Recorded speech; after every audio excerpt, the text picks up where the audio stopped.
Good morning, 12th class. Yesterday we have started a chapter 2.2. Its name was Scientific Management. Okay, and today we are going to learn about the second topic, that is, what are the features of scientific management. Let's start it. The first feature is systematic approach. What does it mean? Scientific management is a systematic approach of management, and its use ensure that all activities are completed in a systematic and scientific manner.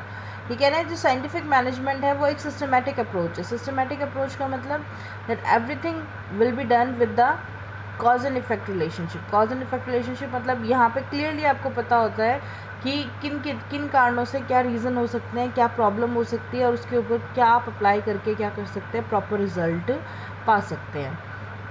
तो it is a systematic approach of management and it's use, और इसका use जो है यानी कि scientific management को जब आप यूज़ करते हैं अपनी ऑर्गेनाइजेशन में, तो ये इंश्योर करता है दैट ऑल एक्टिविटीज़ यानी कि बिजनेस में जितनी भी एक्टिविटीज़ आप परफॉर्म करने वाले हैं आर कम्प्लीटेड, वो कंप्लीट होंगी एक सिस्टमेटिक और साइंटिफिक मैनर में. देखो, साइंटिफिक मैनर की जब बात आती है तो सिंपल बात यही होती है कि कॉज एंड इफेक्ट रिलेशनशिप आपको वहाँ दिखाई देगा, क्योंकि साइंस यही करता है.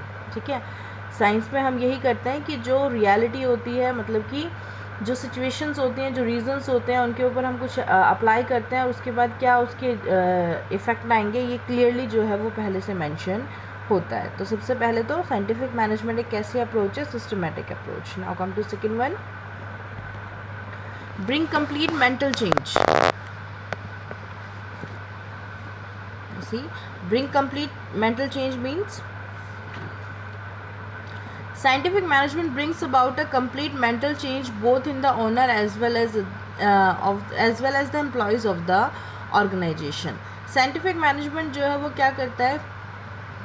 completely mental change लेके आता है. किसके? दोनों पार्टीज़ यानी कि ऑनर और as well as जो एम्प्लॉयज़ काम कर रहे हैं फॉर्म की, उन दोनों के माइंड सेट में. मतलब with the help of scientific management हम क्या करते हैं? एम्प्लॉयज़ और ऑनर का जो माइंड सेट है, जो मैंटेलिटी है, उसे चेंज करने की कोशिश करते हैं.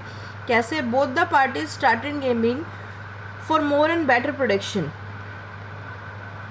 टारगेट्स. ओके, ये कह रहे हैं कि दोनों की दोनों पार्टीज़ जो हैं, चाहे वो एम्प्लॉय है या आपके जो ऑनर हैं, वो दोनों क्या करते हैं?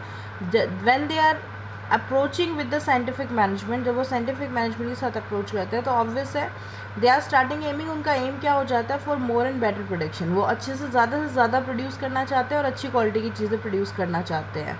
ठीक है, ये उनके टारगेट्स होते हैं, रैदर देन जब किसके बजाय मेयरली चेजिंग हायर प्रॉफिट. मतलब ज़्यादा प्रॉफिट किसको मिलेगा, इस चीज़ पे वो फोकस नहीं करते हैं. यानी कि ज़्यादा प्रॉफिट कमाने की जो होड़ होती है या फिर ज़्यादा प्रॉफिट की तरफ जाना, ये मैंटेलिटी उनकी कम्प्लीटली चेंज हो जाती है, because they are thinking about to the new things that are how to produce better quality products. Now come to next, discard traditional management. Discard traditional management means the approach of scientific management completely discard traditional management. ये कह रहे हैं जो scientific management है वो completely यानी कि पूरी तरह से discard यानी कि खारिज करता है. ठीक है, खारिज वर्ड बहुत अजीब है, तो आप discard का मतलब आप कह सकते हो मना करता है किस चीज़ के लिए? ट्रेडिशनल मैनेजमेंट के लिए. ठीक है, It calls for the discarding of old techniques and adoption of new and modern techniques.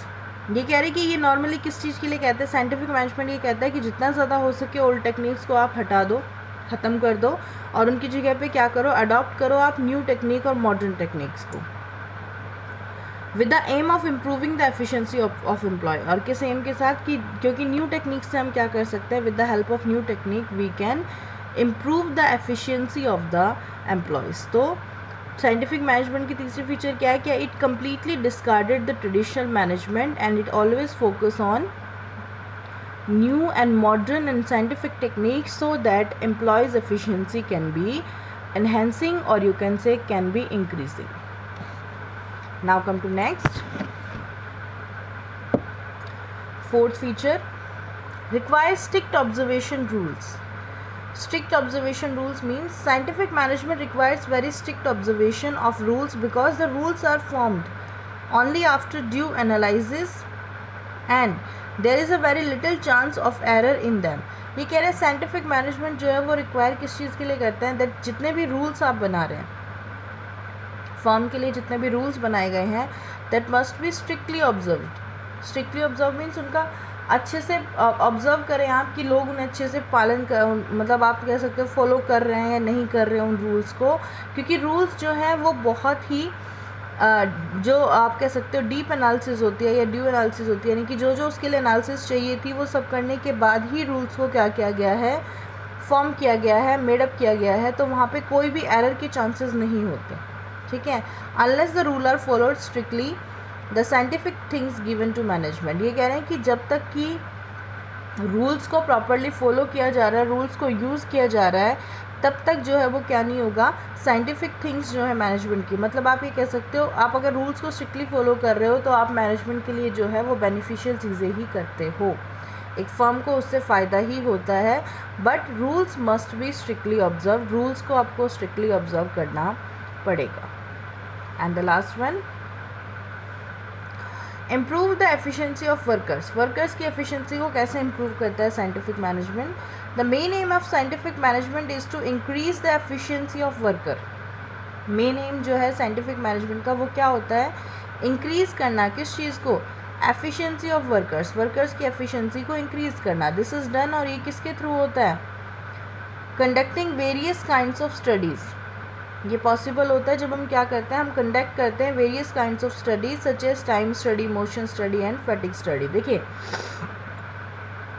Sorry, these are the studies which are done by Taylor on employees. Okay, ये जो स्टडीज़ हैं ये Taylor ने की है किसके ऊपर, एम्प्लॉयज़ के ऊपर, और इन स्टडी को करने के पीछे मेन जो मोटो था that was to improve, to enhance the efficiency of the workers, workers की एफिशिएंसी को इंक्रीज़ करना। जैसे time study means in how much time a person, yeah, an employee can do work, okay, and how much work. Motion study means to check the movement of the body of the employee when he is doing a particular task.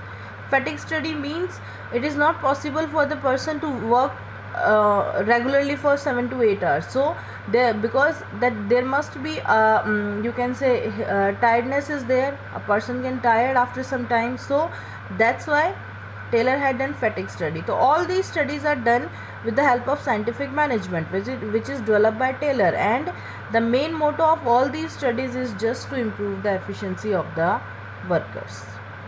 So these are the features of scientific management. What are these? The first one is the systematic approach, second one is bring complete mental change, third one is discarding traditional approaches, fourth one is require strict observation of rules, and the last one was improve the efficiency. So this is done for today.